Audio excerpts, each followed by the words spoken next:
Minister ने reply किया? नहीं, मिनिस्टर ने नहीं किया, किसी ने भी नहीं किया। जो नवीद साहब की लोकेशन थी वो भी आपने इन लोगों को बताई कि वो कहाँ फंसे हुए? सर मैंने लोकेशन भेजी, तमाम को भेजी, सीपीओ साहब को भेजी, असिस्टेंट कमिश्नर को भेजी। और आखिरी जो अपडेट है नवीद साहब ने वो आपको कब दिया? आखिरी अपडेट मैंने जब मुझे कमिश्नर का और एसएसपी ट्रैफिक का फोन आया तो मैंने उनको यकीन दहानी करवाई नवीद साहब को 4 बजे के करीब, सुबह 4 बजे, हफ्ते की सुबह 4 बजे जी, कि भाई आप इत्मीनान रखें, मेरा राब्ता हो गया है। अच्छा, एसएचओ मरी ने फ़ोन किया ना, मेरे भाई ने मुझसे नंबर मांगा, नवीद भाई ने, उन्होंने कहा कि नंबर तो ज़रा दें एसएचओ मरी का। मैंने साजिद कियानी साहब का भी नंबर दिया, सीपीओ साहब का भी नंबर दिया, एसएचओ मरी का। जब उन्होंने एसएचओ मरी को फ़ोन किया तो एसएचओ मरी कहते हैं मैं खाना खा रहा हूँ, आपको बाद में फ़ोन करता हूँ प्लीज़। तो हम कर रहे हैं, आप बेफिक्र हो जाएं, हम कर रहे हैं। अब ये कर रहे हैं, ठीक है। अब इनको सीपीओ भी ऑर्डर दे रहा है, लेकिन गफलत और लापरवाही की इंतहा देखें कि उसके बावजूद भी जो है वो लाइव लोकेशन भी भेजी गई। इन्होंने मुझसे आधे घंटे का टाइम लिया कि आधे घंटे के अंदर आपकी जो लोकेशन है इसको हम वॉच करेंगे और उस एरिया को हम क्लियर करेंगे। आप जहां नवीद साहब की गाड़ी स्टक थी उसके इर्द गिर्द ही सारी अमवात हुई हैं? उसके इर्द गिर्द सारी अमवात हुई। ये जो 23 डेथ्स हैं सारी उसी ये वो लोकेशन, मैं इनको तकरीबन 11-12 बजे ये लोकेशन मैं भेज चुका था और 4 बजे इन्होंने मुझे यकीन दहानी कराई थी। 4 बजे मैंने सेटिस्फाइड कर दिया था नवीद साहब को कि आप परेशान ना हो। और 4 के बाद आपका राब्ता नहीं हुआ? 4 के बाद वो गाड़ी में सो गए। उनकी आंख लगी, क्योंकि वक्त ऐसा था, क्योंकि 24 घंटों से वो स्टक थे एक जगह के ऊपर।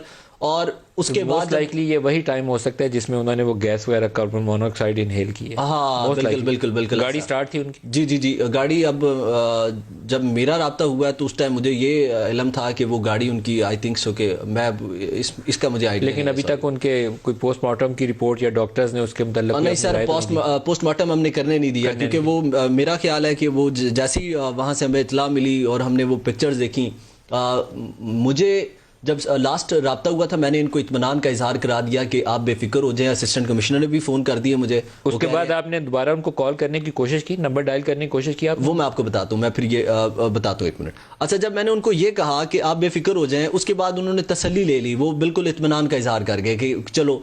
फिर मुझे वो कहते हैं, एक आखिरी मैसेज उन्होंने मुझे भेजा पंजाबी में। उन्होंने कहा कि यार कोई काम शुरू कर दे तो बंदे को थोड़ा आसरा हो जाता है, तसल्ली हो जाती है। मैंने कहा फिक्र ना करें। ये नवीद साहब ने आपको भेजा कि कुछ करना शुरू कर दो तो कुछ तसल्ली हो जाती है। किसी को बोलो ना यार आज पता चलेगा तुम कितने पानी में हो अहमद, मैं मुश्किल में, मुझे निकालो। मुझे अफसोस है कि मैं कुछ कर नहीं सका। मैंने इस नाअहल गवर्नमेंट पे भरोसा किया और मैंने इनके ऊपर छोड़ दिया। आपने दोबारा उसके बाद 4 बजे के बाद उसके बाद ये मैसेज किस वक्त आया? ये 4 बजे आया सुबह? जी, ये लास्ट मैसेज था 3:40 पे उनकी तरफ से मैसेज था, ठीक है का, रिटर्न में।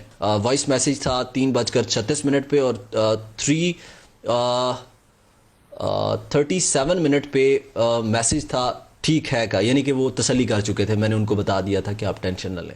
बस जब उनकी गाड़ी में आंख लगी है, जब वो सोए हैं, उसके बाद बस जब वो सोए हैं तो फिर सोते ही रह गए हैं, फिर वो उठे ही नहीं। फिर आपने दोबारा कॉल करने की कोशिश की? पास पहुंची है जी। अच्छा, आपका नंबर फिर अटेंड नहीं हुआ? नहीं, मैं 5 बजे ना मैं भी सो गया था। ठीक है। और अगर मुझे पता होता, अब मैं तो अब आज से पहले देखें कि इस तरह का वाकया कभी मरी में हुआ नहीं है, ना हमने सुना है ना देखा है। और मैं हैरान हूँ इस गवर्नमेंट पे कि आप मरी में खुद किस इलाके में थे? मैं सर जिस इलाके में मैं मौजूद था वहाँ से 3 किलोमीटर की दूरी पे नवीद साहब की गाड़ी फंसी थी। अफसोस कि मैं पब्लिक को, मैं, अब मेरी कोशिश थी, नवीद साहब ने जो मुझे मैसेज किया था ना कि भाई रोड क्लियर करवाना है, अब मेरी कोशिश थी कि मैं रोड क्लियर करवाने में अपनी सारा फोकस रखूं। अब मुझे इस बात का आइडिया नहीं था कि सिचुएशन किस तरफ चली जाएगी। अगर मुझे आइडिया होता कि सिचुएशन इस हद तक चली जाएगी तो यकीन माने कि मैंने बच्चों को अपने कंधे पे उठा के ले आना था, मैंने पैदल चले जाना था, मैंने इस गवर्नमेंट पे बिलीव नहीं करना था।